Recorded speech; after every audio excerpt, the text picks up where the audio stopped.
soon enough. But yeah, it's not gonna happen. Maylee is dead. Yeah, I'm sure. I'm positive. I saw it happen. It was by the creek, I think. I don't know. I got all turned around. Maylee had run off, and the four of us were looking for her. We split up. Petra said not to split up, but no one listened. So I'm alone, and I hear this noise. This wet sound. Like when you're cleaning soggy leaves from the gutter and a whole handful of them splats on the ground. I move toward the sound, pushing through bushes or ferns or whatever they are, wishing it wasn't so dark. My flashlight beam is too weak to cut through the trees more than a few feet. I'm trying to be quiet, but snapping twigs with every step. I'm so focused on how much noise I'm making, I don't notice the forest has gone weirdly silent.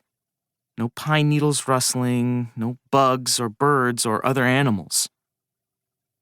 I should have noticed right away. I should have. I stumble and reach out to brace myself against a tree, stick my hand in something damp and slick, that disgusting moss that grows on everything around here. I'm in the process of wiping the slime off on my hoodie when I see lights. 2 glowing pinpricks hovering in the air. Except they're not lights. They're eyes. It's eye shine reflected from my flashlight beam. Blue eye shine. I freeze because I know what's happening. I know exactly what's happening. I've been reading about this my entire life. It feels like forever. I'm looking at this creature and I know it's looking back at me.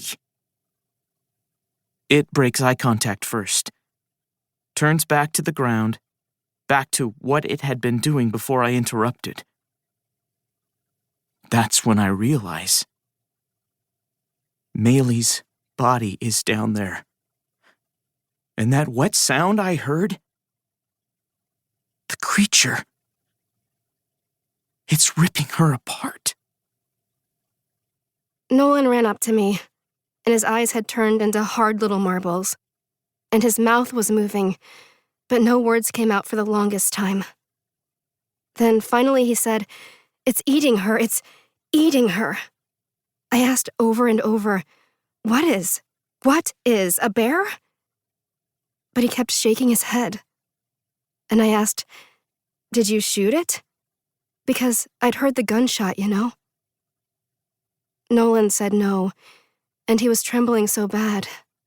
It was like an earthquake had started in his belly and was jolting through the rest of him. I thought maybe he was having a panic attack. That happened to a lady at Sunny Acres once.